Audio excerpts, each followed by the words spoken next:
Hello and welcome to this video lecture series on software quality assurance. सबसे पहले हम बात करते हैं कि इक्विवेलेंस क्लास है क्या। अगर हमारे पास एक सर्कल है और उसके अंदर हमारे पास कोई गैप्स नहीं है और हमें बोला जाए कि हमें उसमें से इनपुट्स लेने हैं, तो हम किसी भी जगह से इनपुट ले सकते हैं। कोई उसमें जो ना वो नहीं है, प्रवाहत नहीं है। लेकिन अगर हमारे पास पार्टीशंस बने हो और हम हर पोर्शन में से एक एक इनपुट ले सकते हैं, तो हमें पता लग सकता है कि हम अब अगर 7 पोर्शन है हमारे पास एक सर्कल के, तो हमें 7 इनपुट चाहिए ताकि हर पोर्शन में से एक एक इनपुट हमारा आ जाए। ठीक हो गया। अब ये तो हो गया हमारे पास एक एक इनपुट फ्रॉम एक एक पोर्शन। तो उसमें इक्विवेलेंस का जिक्र कहां से आया?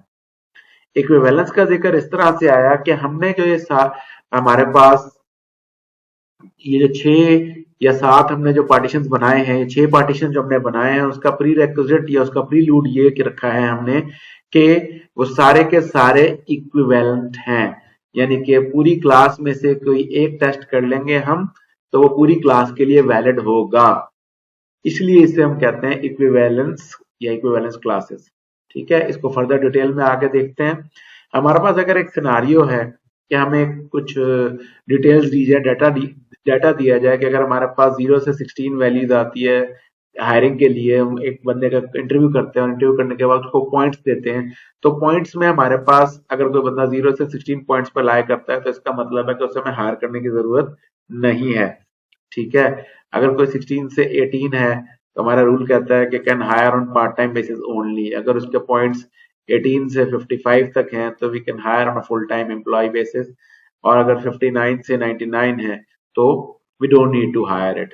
ठीक है, अब ये जो पॉइंट्स हैं जिसका अभी जिक्र किया मैंने, ये पॉइंट्स अगर हम ये सब कंसिडर करें कि ये पॉइंट्स नहीं है, ये एज लिमिट है। ये पॉइंट नहीं है, ये एज लिमिट है। ठीक है, तो हम उसको इस तरीके से भी कंसिडर कर सकते हैं।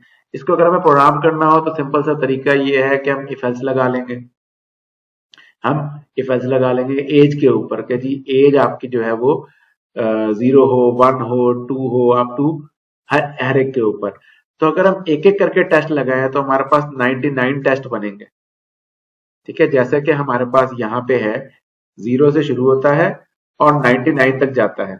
अगर हम एक एक करके टेस्ट लगाएं इफ एल्स की फॉर्मेट के अंदर, तो हमारे पास क्या होगा कि 99 इफ की कंडीशन हमें लगानी पड़ेगी। ये उसकी एक अप्रोच है। लेकिन एक अप्रोच ये भी तो हो सकती है कि हम सिर्फ रेंज का जिक्र करें, जैसे कि यहाँ पे है कि 0 से लेकर 16 तक ये हमारी एक रेंज है, 16 से लेके 18 तक ये हमारी दूसरी रेंज है, 18 से लेके 55 तक हमारी तीसरी रेंज है, और 55 से लेके 99 तक हमारी चौथी रेंज है।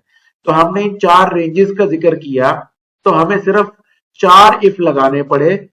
ठीक है, इसमें कंडीशनल हमने स्टेटमेंट लगा दी, लॉजिकल एंड लगा दिया उसके अंदर कि ये कंडीशन मीट करनी चाहिए है। तो हमें कितने इफ लिखने पड़े यहाँ पे? हमें सिर्फ 4 इफ लिखने पड़े।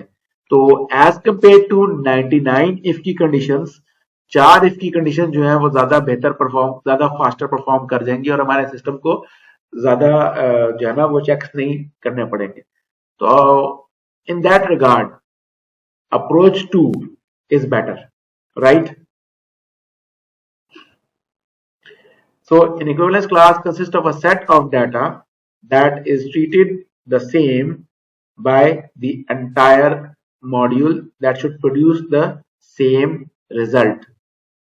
If one test case is an equivalence class detects a defect, all other test cases in the same equivalence class are likely to detect the same defect. If one test case in an equivalence class does not detect a defect, no other test case in the same equivalence class is likely to detect the defect. इसका मतलब ये है कि अगर 0 से लेके 16 के बीच में कोई वैल्यू आ गई है तो आंसर इज नो। चाहे मैं 1 ले लूं, चाहे मैं 2 ले लूं, चाहे मैं 10 ले लूं, चाहे मैं 12 ले लूं, वो सारी की सारी इस रेंज के अंदर लाई करेगी।